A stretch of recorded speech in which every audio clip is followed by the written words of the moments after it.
Welcome to Who Are You? Uninterrupted with Felecia Hatcher. Let's get started.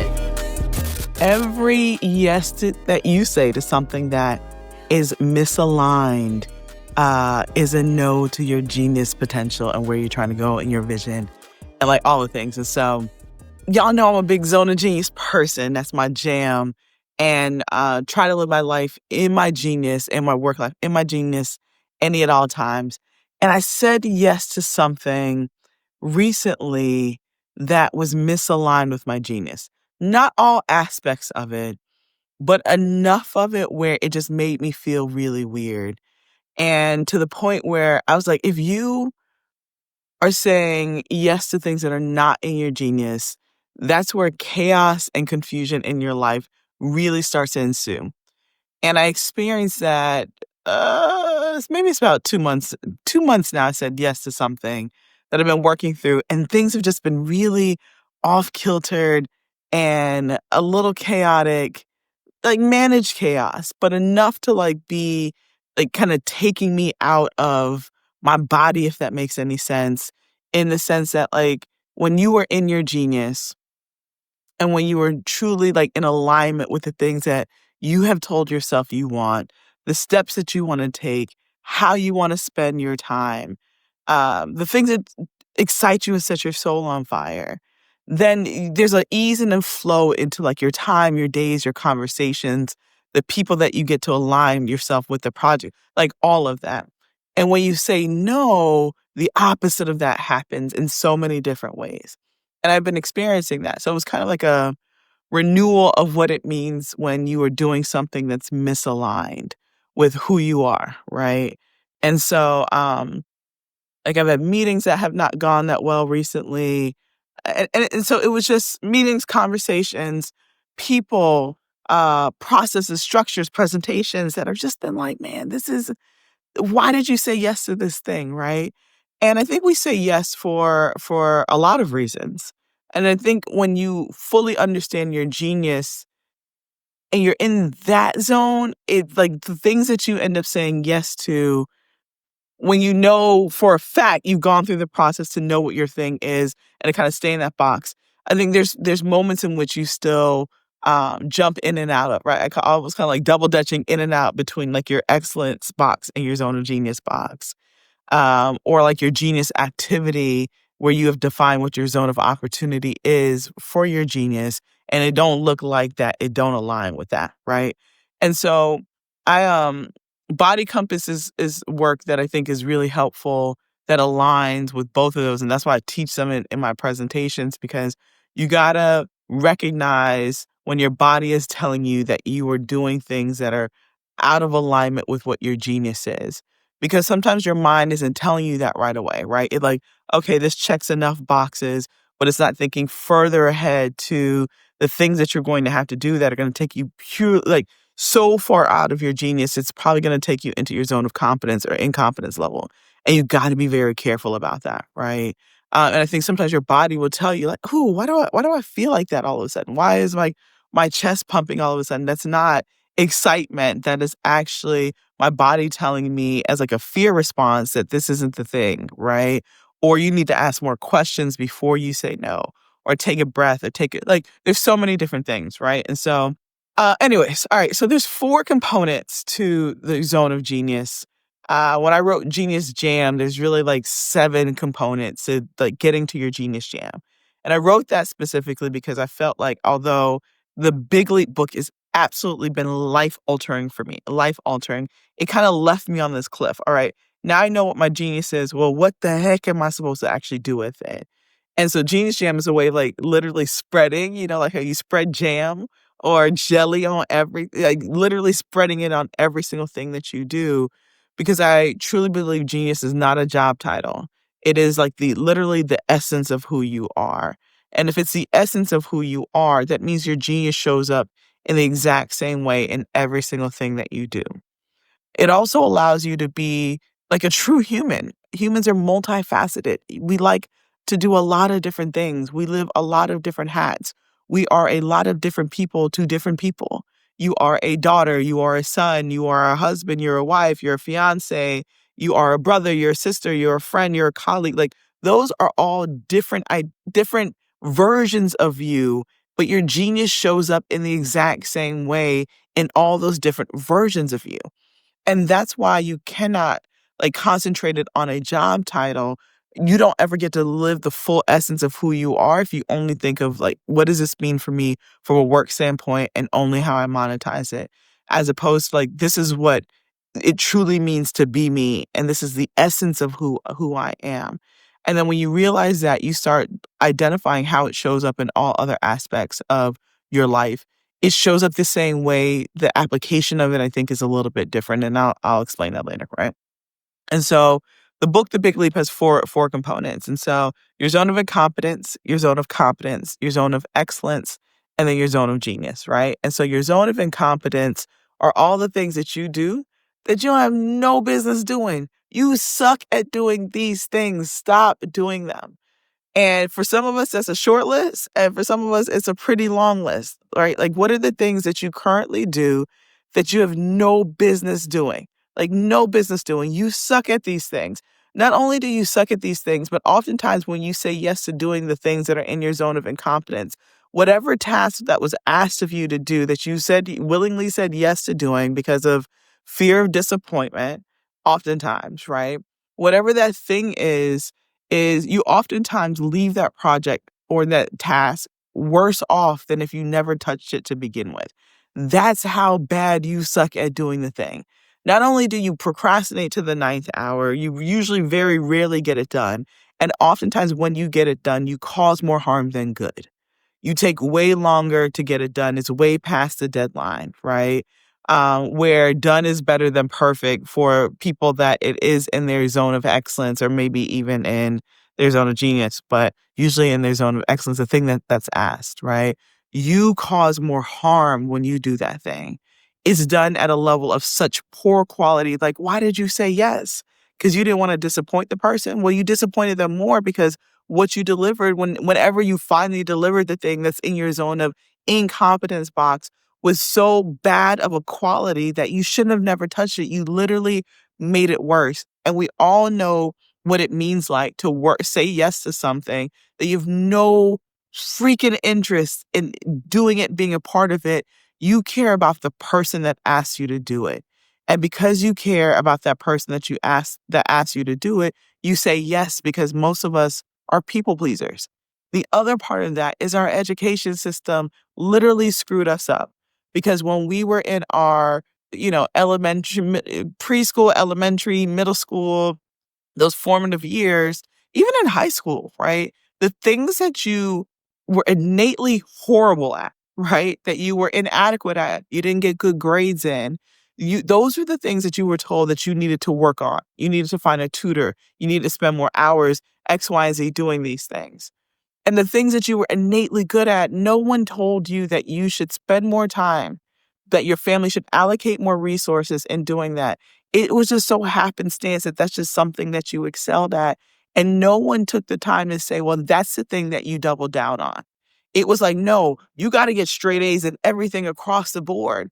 Who cares? No one is looking at your high school grades. Like, you get to an adult and you realize, right, that like you could have just gotten C's and all the other things that you didn't excel at. But the thing that you were innately good at, you should have always gotten an A, right? And every single resource humanly possible to help you stay in the pocket of your genius showing up in those ages, that is what everyone needed to double down on. And so because that never happened for the majority of us, we go through life thinking that we need to have a level of success in everything, even the things that are innately not our talents and our God-given gifts. We still need to work on that. And that is such a waste of time. And so zone of incompetence, to me, is just as powerful of a box, if not sometimes more powerful than your zone of genius box, because that is what you are starting to realize is a process of elimination of getting the things that you are innately not good at out of the way. Moreover, it's forcing you to be very honest with yourself that I suck at these things. I'm not good at it. I don't contribute well to people or environments, work environments, family environments. boards, volunteerism, like relationships, when these are the things that I have to say yes to that are clearly not in alignment with who I am, my gifts, my talents, or my innate abilities. And so I can't stress that enough, right? And so taking the time to actually answer the question, well, what is my zone of incompetence? The things that I'm just not good at. And I remember, sometimes we suffer from perfectionism, so we're afraid to tell people around us, like, I'm not good at. I remember sitting at this retreat, and it was a moment for, the people in that room to be very honest about just the things that they're not good at. And one particular person just could not say that they are not that good at certain things. And I'm just like, this is your moment, right? To be able to be vulnerable. This is a safe space, but you can create an external safe space, but the person has to create a safe space within themselves to have an honest conversation with themselves about what works and what does not work. What am I good at? What am I not good at? Right. And then if you can't have an honest conversation with yourself about those things, you can't have an honest conversation with anyone else. And if you cannot build a foundation on honesty in the road to like professional development or personal development, you are building something that is going to at some point turn into quicksand and sink and swallow you whole. And so you got to get to a point of honesty if you want true radical transformation for yourself, for your bank account, for your family, for your legacy, for your company, for like whatever it is. Like it has to start with honesty and it has to start with yourself. And so a lot of us, when people are talking about do the deep work, that's the deep work that you have to do before you bring it into an environment from a professional standpoint that people can then help you and guide you on the other way. But like, it don't work, right? Like, it's like going to your doctor's office and not being honest with your doctor about the things that are ailing you, but miraculously you want them to solve your problem, but they're asking you the questions that help them get to the solution to the problem to support you, and you're not giving them the right input so that they can have the right output to support you. It does not work that way. Anyway, I don't went on a zone of incompetence tangent, right? And so that's your zone of incompetence. Your zone of competence is you can do these things. You have a level of competence in doing so. But there are so many other people on this world, in this planet, in this world that are better at doing the things than you do. Can you do it? Yes. Should you do it? Absolutely not. And so when you say yes to things that are in your zone of competence box, you can get the thing done. You usually aren't causing any harm because you have a level of competence in doing so. You know how to do it. You can do it, but it's not the best use of your time, your resources, your dollars, your energy, your team, your like your brain power. It's not the best use of any of those things. It never will be the best use of any of those things. There are other people that should be doing it, and it comes at a high level of ease for them when they do it. For you, when you do those things, can you do it? Yes. But it takes a lot more time than it should. And it causes a lot more friction in the way in which you do it, and a lot more friction in your body and your mind when you do that thing. It's usually the thing, I call it like, y'all remember the movie The Sisterhood of the Traveling Pants, right? Every week it travels on your to-do list, day after day, week after week after week, month after month, sometimes year after year. Like you'll get to it and you can do it, but it's not the thing that excites you. Things don't set your soul on fire. There's not a level of efficiency when you do it, but again, you do it because you want to support the person that's asking you to do it, right? Or you want to support the project that's asking you to do this thing. Like you want to support the person. You don't want to disappoint. You can do it. People oftentimes may ask you, can you do it? And you can say yes, but it's no longer the value that you bring, right? They're not maximizing the highest level of value by asking you to do these things, nor are you maximizing your highest level of value and contribution when you say yes to these things. Those are the things that are in your zone of competence, right? And so take the time to write down what are the things that are in your zone of competence. Can you do it? Yes. Is it the best use of your time? Absolutely not. That's how you think about your zone of competence. There's still so many other people in the world better at doing these things than you. So stop doing them. If we put the Eisenhower matrix, which is like a productivity matrix on this, it is it's do, decide, delegate, and delete, right? And so Zone of incompetence box would be the things that you delete. You should not ever be doing those things. Your zone of competence, I'm sorry, that's zone of incompetence. Your zone of competence box is the box in which you are you're delegating. These things probably still need to get done. They don't need to get done by you. They should never get done by you. And you actually get these things probably still need to be done in your work environment, in your family, in your volunteer commitment, your board commitments, your lifestyle, like your personal brand, like whatever it is. They just don't need to be done by you. It is not the best use of your time. And so what are those things? And write them down.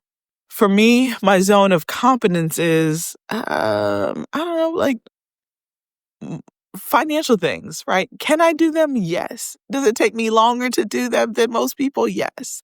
It's partly why I married a finance manager, right? My husband worked as a financial analyst when we first met. Because of that, like I just knew it wasn't my thing, right? It's never been my thing. Math is where I always struggled in high school. Although I was like in advanced algebra, and then it just went downhill from there, right?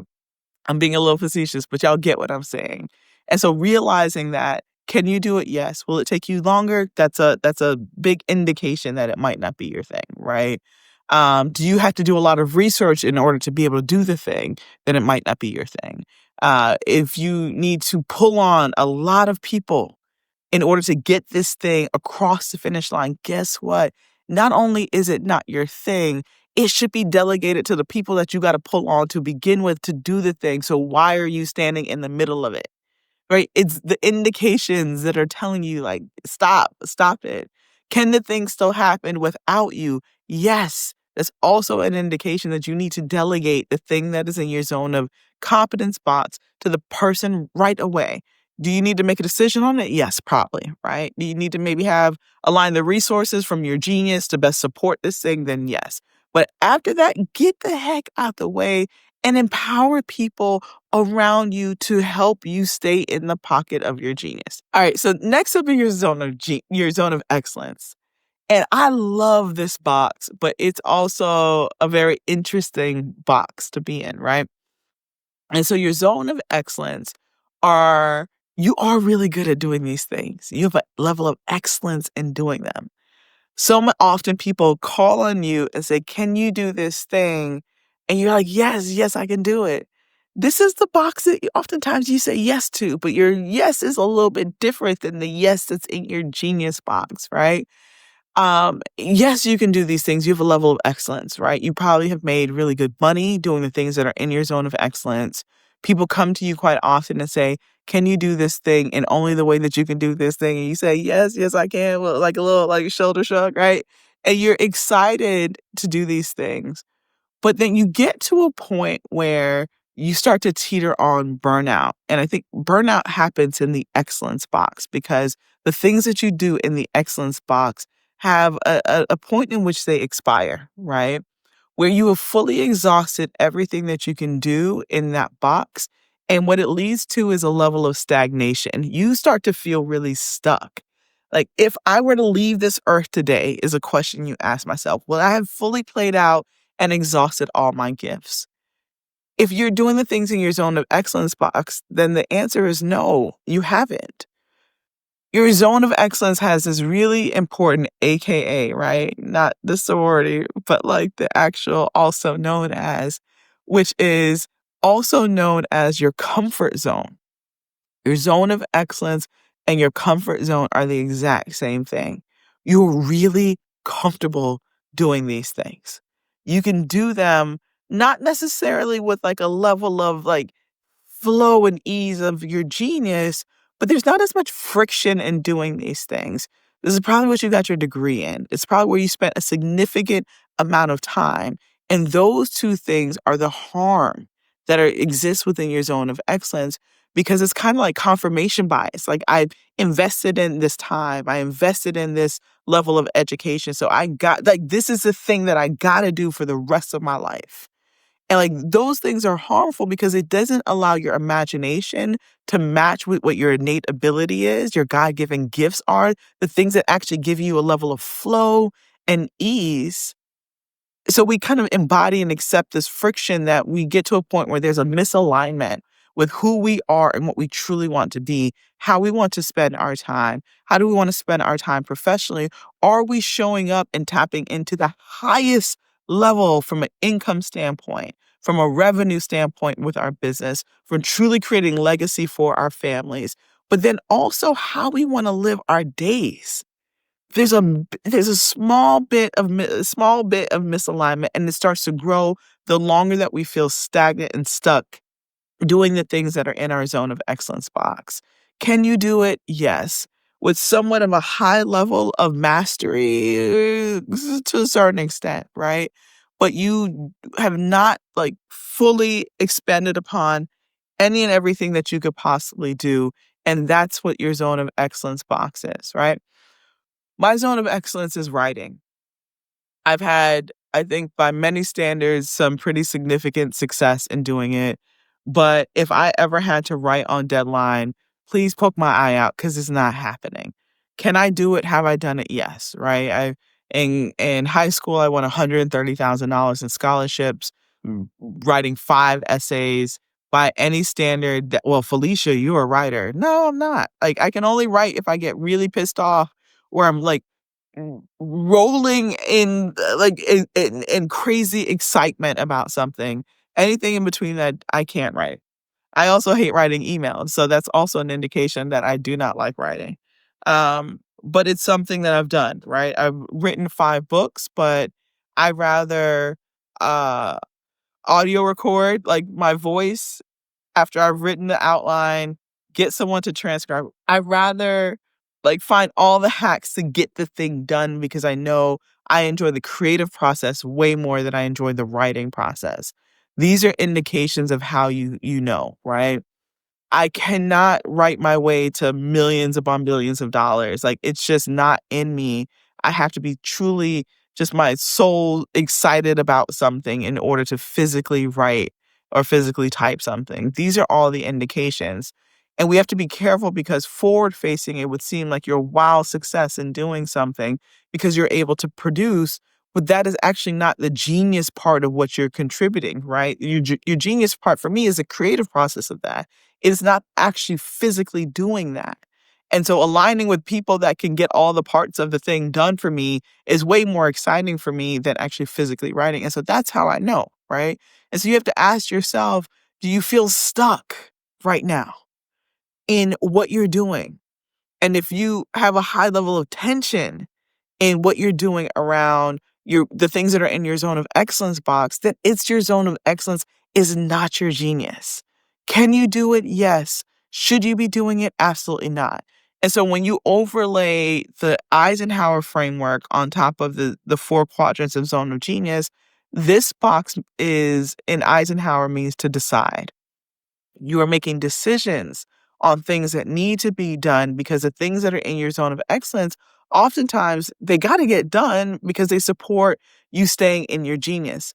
But if you do them, they pull you out of your genius and take you down to a level lower than how you should be showing up in the world and how you massively contribute to the things that you do and that you want to put out in the world, the impact that you want to have, the income that you want to create, how you want to support. Like, it takes you down a notch that you should not be in, or you should not be in for too long.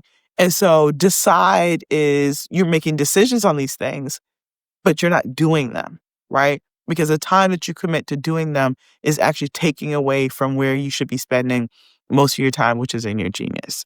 The Eisenhower framework is do, decide, delegate, and delete.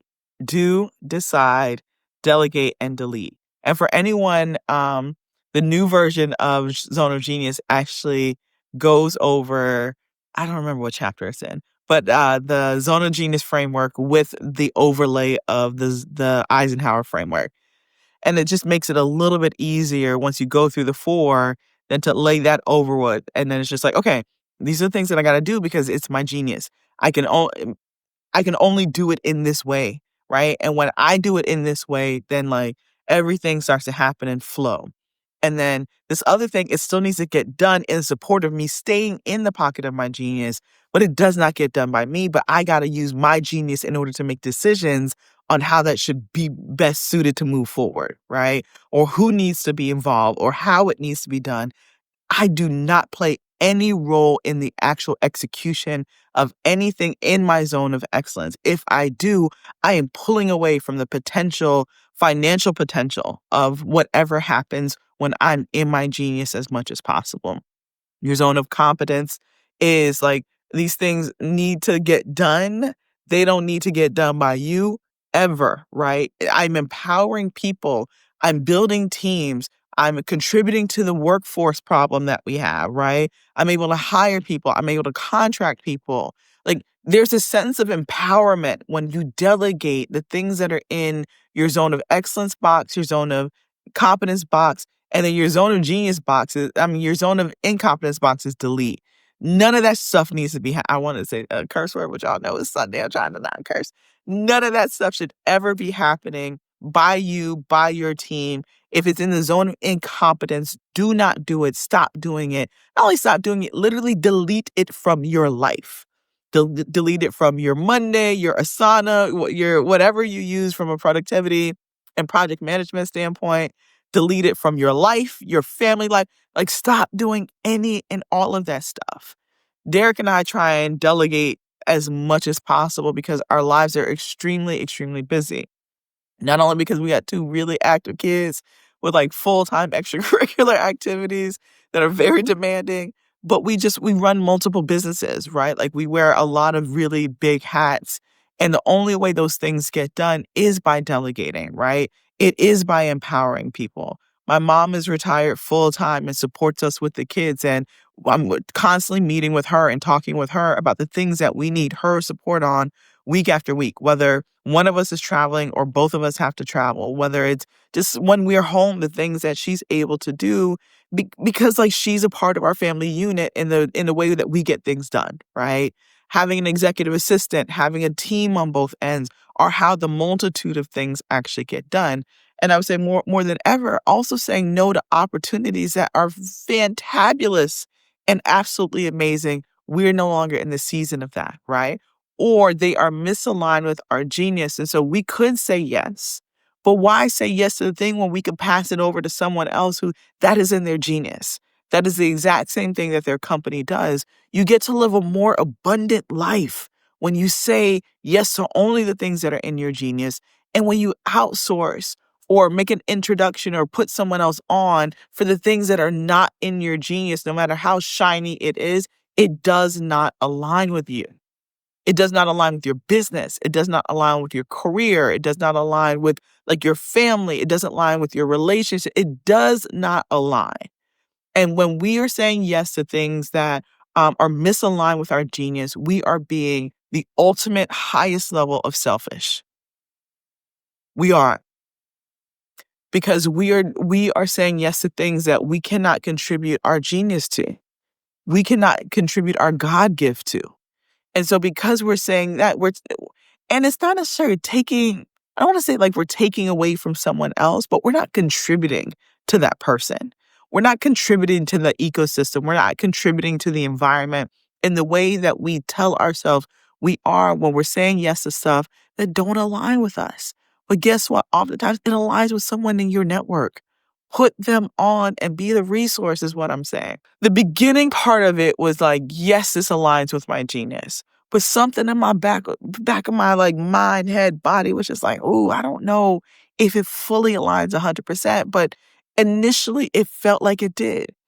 And then as I started working through it, I started feeling tension in my body and my mind of just like, man, why am I not like full force, like excited and working on this thing? And then I had to start reconciling, like, there's a misalignment, Felecia. And it wasn't clear to me in the very beginning. And sometimes it won't be clear to you in the very beginning. All like first indications is like, this aligns with my genius. So let me say yes. And then you start to pick at it and pull at it. And then you just realize like, this ain't it. There's not an ease and flow in which how my genius shows up and how I show up in the pocket of my genius. And when I say ease and flow, that doesn't mean that you're not going to do hard work in your genius. And I'm going to get to the genius explanation in a minute, y'all. But like, that doesn't mean that you're not going to do things that are hard, but they won't be hard to you. And they won't be hard to the systems that you put into place, in the sense that, like, if it doesn't click like this and I can't immediately contribute to it like this, then there's something that is misaligned, because everything else that is in my genius clicks like this. I can do it. There's an excitement to it. It fits well within my processes. It fits well within my systems. Like, it fits. Anyways, let me get to genius, right? Your genius is the thing that sets your soul on fire. And I know some of the things I'm going to be saying are a little cheesy in the beginning, and I'm going to tell you how they all come back together. So when you've gone your entire life saying, like, find the work that sets your soul on fire, or like you'll be working for hours and it only feels like minutes. Get into your flow, or like your Japanese, like, Kaizen state, where there's a flow in all the things, or like, just follow your passion and the money will come, which I always thought was a lot of BS. But when I fully started studying genius work, I figured out how that all comes together realistically, right? So remove the BS out of that statement. All of those things wrap up into when you are in your zone of genius. Your genius is not a job title, it's the essence of who you are. And yes, you get lost in the sauce of doing the things that are in your genius. Because when you are in the pocket of your genius, things just happen without the tension, without the frustration, without the misalignment. If you recognize it and you stay in it. The best geniuses are the experts. They're the gurus of this thing, but they are also lifelong learners. They know that they do not know everything about their like the things that are in their genius, but they have this insatiable appetite to continue to learn more. This insatiable appetite to continue to learn more. Being in your genius is your innate ability, your God-given talents. It is, but it's also a practice. Every single day you have this desire to, like, get better at this thing, although you are at the highest level of mastery at it, because it aligns any and everything that you do, any and all of your resources, any and everything that is special to you, all aligned in this box. It is literally the things that set your soul on fire. And when you do the things that are in your genius, like the genius level squad that just starts surrounding you, right? And that Oprah quote, and I know it also sounds cheesy too, right? But when you set up, like, you decide to do this thing, the world conspires to bring you and attract every single thing that you need. I have seen it, not just for myself and my life, but other people that are in their genius. Things just align. And so there's no need for balance, right? Which I think work-life balance doesn't exist. I think that's the biggest BS that is ever sold to us, especially sold to women. It doesn't exist. You're going to have to choose. But what I realized is when you choose to say yes to your genius, even when you have fought it most of your life, even when you are probably fighting it right now, for some of the people that are listening, is like, how dare I call myself genius? Unless the MacArthur Genius Fellow bestows genius upon me, how dare I call myself genius? Why not? Who else is going to call you genius but yourself? The first person you sell something to every single day is yourself. I can do this or I can't do this. I'm going to step in my genius, or I'm going to hide and shrivel up and live this less than life that I know is not meant for me. Because externally, people are going to judge me because I'm saying this is my genius. No, you want to center yourself around the people that always want you to show up in the highest value and highest level of yourself. And if you are surrounded by people that do not accept that you are in your genius year, your genius moments, your genius life, then those aren't the people that you need to be around. Because one of the things that has helped me stepping into my genius is also finding people that are on that journey as well. Because we get to have different kind of conversations. We get to support each other differently. And you know what? We also get to check each other when, like, you ain't in your genius right now. Like how people say, you're not in your bag right now. You're not in your genius bag right now. Like, take a break. Do whatever you need to do and, like, come back and show up as your highest version of yourself. Because we expect that from everyone else around us. And oftentimes we aren't expecting it from ourselves. I'm going to give y'all a prime example. It's the example I use all the time. If you had to go get brain surgery next week, God forbid, and you're meeting with neurologists, and you go meet with a neurologist and you say, you know what, I just got this diagnosis and I'm meeting with you before you get ready to do the most important work on my head, right? On my body. There's no room for error in this, right? You only got one brain. A lot going on in there. You got a big, brilliant brain. And you meet with this neurologist and they say, what time? Next Thursday at 1:00. I got golf. I got all these other things going on. I can be there like 1:45, maybe 2:15. And don't go look on my WebMD or my Yelp or whatever. How do we rate doctors? I do need to know what that thing is. Whatever it is, don't go look at any of those stuff. And I may need to put you under like light anesthesia because I might need you. You look like you're a really brilliant person. I might need you to help me find the scalpel. But you know what? You look like you need someone in your corner. So I am going to be there for you. I'm going to say, yes, I can't be there at the time you need me to, but I will be there like around 2:15 because I got some other things that I need to do. But I'm going to say yes to you because you need someone right now. What would you say? Get the heck away from me. Like, as far as possible. You might not even say that because you'd run so fast out of that doctor's office because, like, who is this quack? What does he mean? Don't go look at his reviews. What does he mean he can't show up at the time that I need him to do the most important work on my body? What is he talking about putting me under light anesthesia because he might need external support? Does this sound familiar? Because this is who we are when we say yes to things that are in our zone of incompetence, in our zone of confidence. Yes, I can do it, but I might not be able to deliver it on time. Yes, I can do it, but it's not really my level of expertise. So I'll probably have to Google. I'll probably have to use ChatGPT. Nothing wrong with ChatGPT. I love ChatGPT.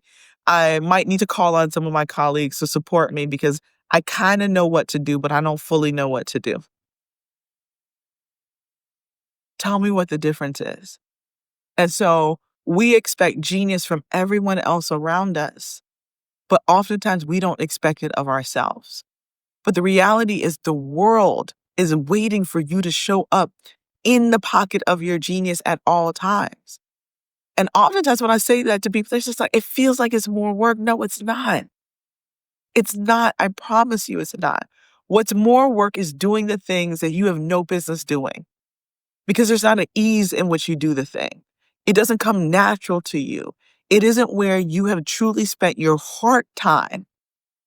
Your heart time, right? Means passion and purpose in those things.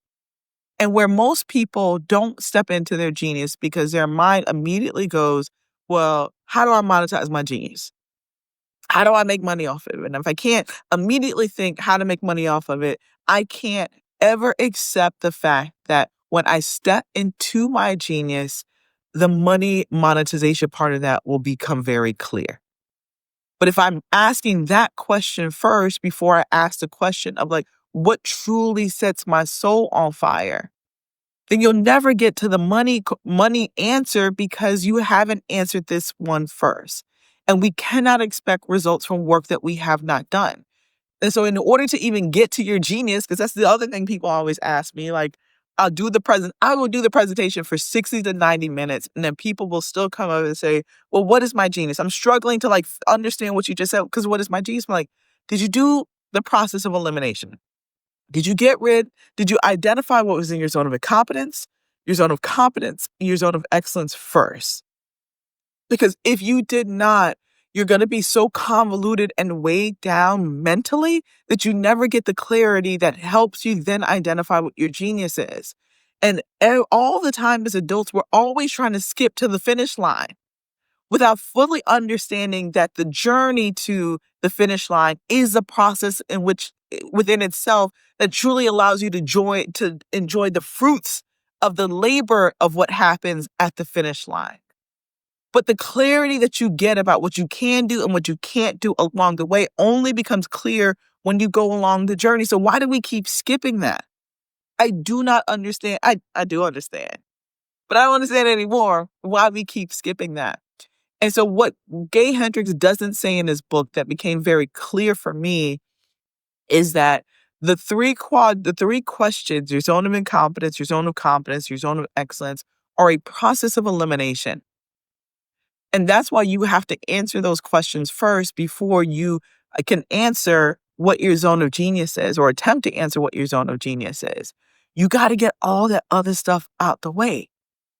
As young people that become adults, that become professionals with a lot of responsibilities, we end up picking up a lot of bad habits. We end up saying yes to so many things that we should have said no to. We end up getting bogged down with all the responsibility and mental chaos that until you identify what those chaotic things are, what those things you've been saying yes to, what those things that you're saying yes to because you can deliver it at a high level, but there's still a misalignment, you can't then understand what your genius is until you realize what these things that have been stopping you your entire life from stepping into the pocket of your genius. There's no physical way that you can pull genius out of the air. It just doesn't happen. And I remember having this conversation with a coach, and not necessarily going through the quadrant, but I had gone through the quadrant before having this conversation. And it was just like, well, what is it that you want to do, Felecia? I'm like, I've been running all these things, have had some levels of success, a lot of failures, and then some level of success.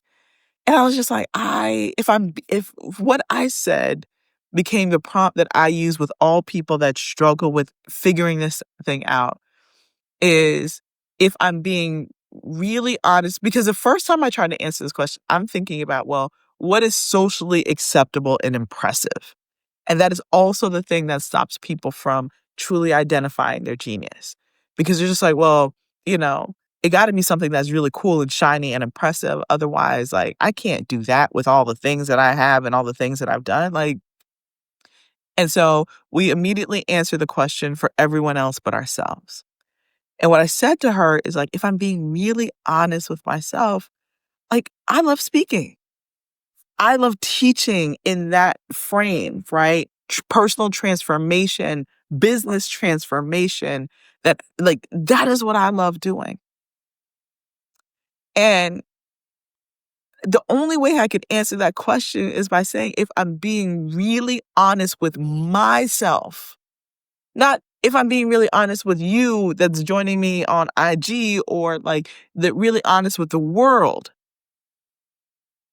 No, if I'm being really honest with myself, because that is what matters first, right?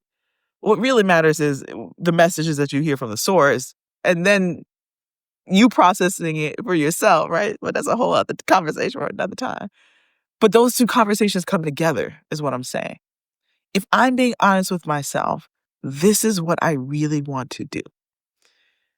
And when you get to a point of honesty and clarity about the things that are truly in your genius, and for some of you, you'll write a few different things down in the box. And for me, it was looking at what the glue was between the three things that I put in that box, which were communicator, solutions, and driven. And so my genius is being a solution-driven communicator. That's what my genius is. The other part of that is being a synthesizer. I can take very difficult and complicated information and put it in a way that really anybody can understand. When I started really thinking about those things, then I started thinking about, well, what happens as a result of my genius? Or what needs to happen as a result of my genius? And so I put those three things together that seemingly didn't necessarily feel like they went together, but they made so much clarity when I started to then take that truth about myself and start exploring what that truth meant for me, what I want out of this world, what I want in that dash between the day that you're born and the day that you leave Earth is that dash.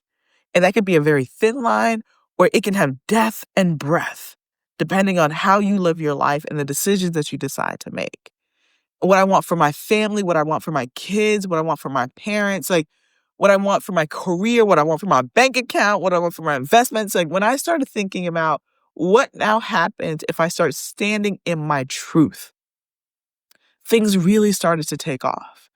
And so for some of us, what stops us from standing in the truth of who we are and what our genius is and be living in this misalignment where like our body feels out of whack because our mind is out of whack, because the time that we spend is out of whack, the conversations we have is out of whack, is we are not answering the question for ourselves first. We're not connecting to whoever our source is and whoever we pray to, right? Because that's different for a lot of different people. We're only thinking about being impressive externally. And we think that when we settle on what our genius is, that it limits us. And that could be farthest from the case. And that's why I said your genius is the essence of who you are. Because the next question that you ask yourself is, what do I want to happen as a result of my genius? And getting to your genius is important, but then you gotta then step into your zones of opportunity. What do I want to happen as a result of my genius? There's this Bible quote, or kind of like a churchy quote, right? And so our gifts will make room for us. And a lot of the most prolific things that we hear, sometimes in the Bible, sometimes in the experts, are incomplete statements. It's powerful within itself, but it's incomplete. And so our gifts will make room for us, yes. Just like our genius will make room for us. But guess what? You got to give your gifts and your genius a destination. It's going to make room for you, but what room do you want it to make for you? What room do you want it to take you in? What windows do you want open? What doors do you want open as a result of your genius? You got to define that so that you can put your genius to work. You have to define that. It's like when, people say, like, you got to have faith of a mustard seed, but at some point, you got to tell the mustard seed it's time to do the faith walk, and where are we walking to? What do I need the faith to carry me on to get through? You got to define that. That's up to you. And so you can want things and you want to tap into the highest level of power and influence and success for yourself, but you got to define that. Yes, you got to put your genius to work, but you got to tell your genius where exactly you want it to take you. Otherwise, it's not helpful for you. And so I'm telling you that part because once you identify what your genius is, right? My genius is being a solution-driven communicator. I don't just speak to motivate and inspire. I think that's important. I think there's a place for that. But I speak to create solutions to problems for people and for companies, right? I help people not only find their genius, but then monetize their genius. And then the work I do at Black Ambition is investing in their genius. I've become very clear about what my value is. I only get to that point because of my mastery of communication, because I'm a solution-driven communicator. When I speak to solve problems. So as a result of being in my genius, I've raised millions of dollars in support of entrepreneurs that we then get to deploy those millions of dollars so that they can go on and build their companies, right? I get to do that for one of the coolest people in the world, right? I have been able to fundraise, and I spend most of my time fundraising. But guess what? Fundraising is not my genius. The success that I've had as fundraising by any standard would be like, oh my God, that must be your genius. If that is all I had to do every single day, please poke my eye out, y'all. That is not my genius. But it happens as a result of my genius. So as a result of getting on stages and being able to succinctly tell the story of what we're doing and what we're building with Black Ambition and the 101 entrepreneurs that we've built in, and knowing that wealth has a need for speed, and so we got to be able to deploy the capital much faster, bringing on bigger partners that understand the speed in which we're trying to close the wealth and opportunity gap only happens with their dollars, our processes, and finding the most brilliant entrepreneurs that need that capital so that they can run as fast as possible to become massive employers. When I do that, things happen. But I'm in my genius first, and then I've identified what I want to happen as a result of my genius. I hope y'all are picking up what I'm putting down, what I mean by that. And so when you realize that, for the people that think stepping into their genius or picking a niche or any of those things limit you, no, it opens you up to most expansive opportunities possible when you are clear. Because when you are clear about your value, when you're clear about your contributions, when you're clear about what it means, when you show up in the highest level of who you are, then everything else clicks and goes into place. And that's where you get your alignment. That's when you get to super serve people, not at the expense of your body, because you have clarity, right? And then it opens you up to all these other things that you can do. All these other things become clear when you contribute your genius to that process, when you contribute your genius to that event, when you contribute your genius to that fun. Like, you contribute your genius. You don't then do all these other things and then like you're misaligned. Now that you're in your genius has to show up in the exact same way in everything that you do. So guess what? You can run a company. You can be on boards. You can play on a soccer team. Like, you can do all these things, but your genius is going to show up the exact same way. That's how you get alignment, but that's how you also get to live a very full life as a multifaceted human being that has interest in so many different things, but your genius is always going to be the same way.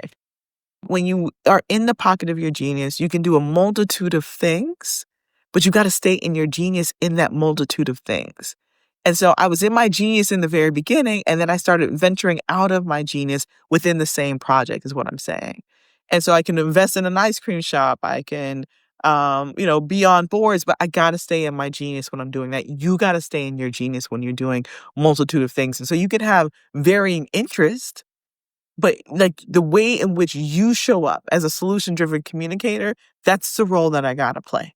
That's the role that you got to play. And if you do anything else out of that, you're misaligned. And then that's where chaos comes into. So I'm doing all these different things. Like, how am I doing all these different things? Because you're trying to do different versions of yourself that are outside of your highest value in the multitude of things that interest you. You can't do that. And so that was a lesson for me. And I think when you step into your genius, you'll constantly get these lessons. Why? Because when you start showing up as the highest version of yourself, people want that to extract from that. And I'm not saying the malicious extraction of that. People want to extract that and put it into the thing that they're doing when they work with you on the other thing. And you constantly have to remind people that is not my genius. That is not my genius. I can say yes to that, but it's not my genius. And as a result of that, this may not happen the way that you want it to, because you're asking me to do something that the position you want me to play is not my genius. Most of us are introverts or just need to be better protectors of the energy that we exude when we're having conversations with people, right? And that isn't even difficult conversations, because that's a whole other thing. It's just anytime you're around any human beings, we are energetic human beings, and everyone else is. And so you're either like contributing or you're extracting energy at any and all times, right? And you have to be mindful of that, because if you're not, then you were like, wow, why was that so exhausting?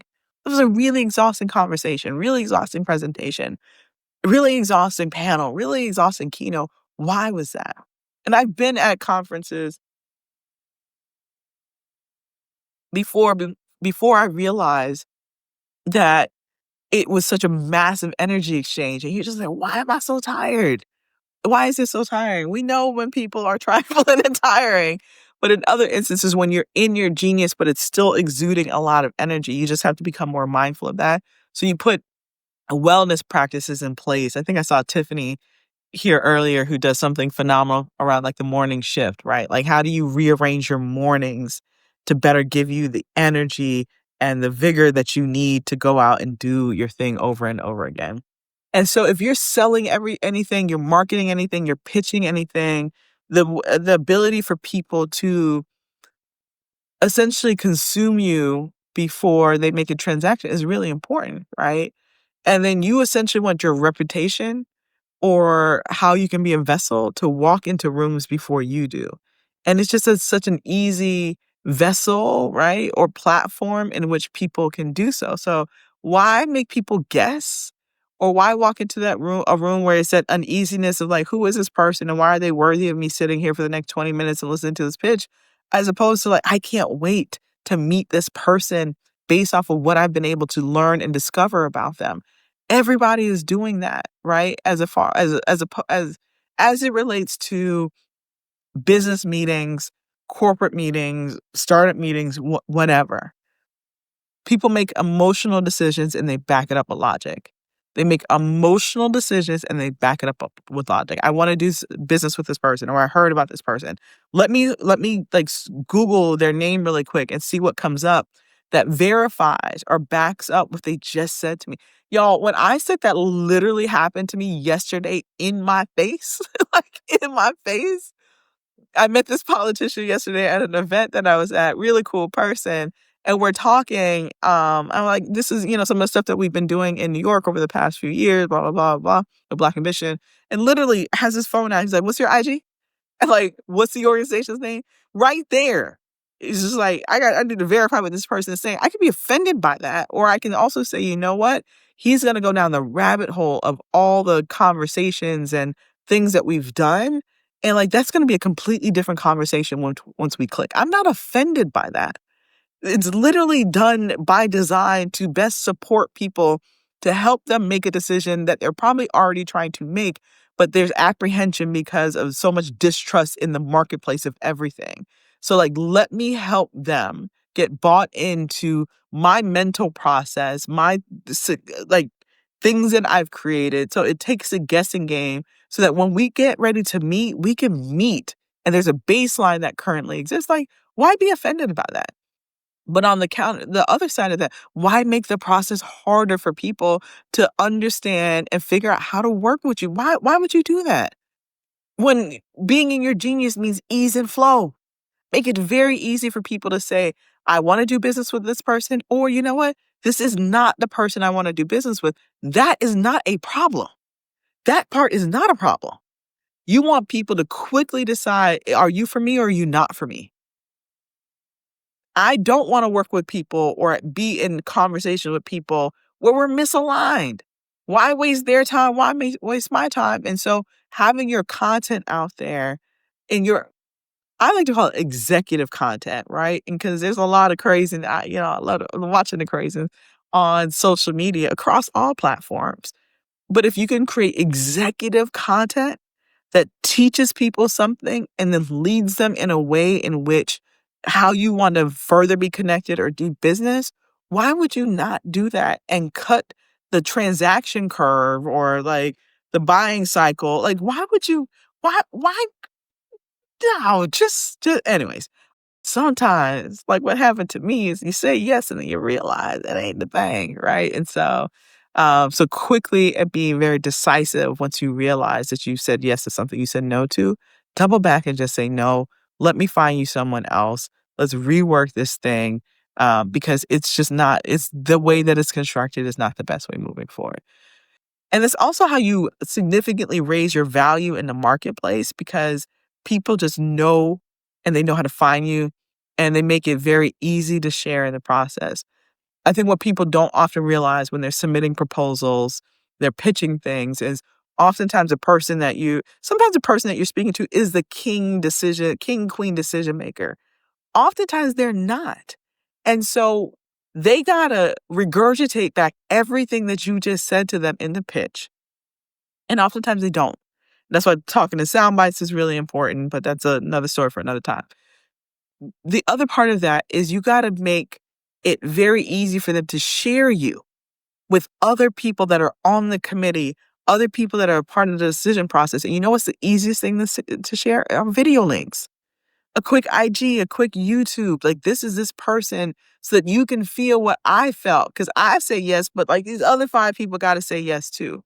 And we make that process so hard for people because we feel uncomfortable or because we think that people are going to say whatever. The people that going to say whatever if you do something or you don't do nothing. And so I'm going to end on that. Thank you guys for joining me today on this Sunday. Just be more aligned with your genius, and more than anything, please stop saying yes to things that are not within your genius. That is the message to you today, but more than anything, that is and was the message to myself. And so thank you guys so much for joining me today, and I will see y'all on the flip side. Bye, y'all.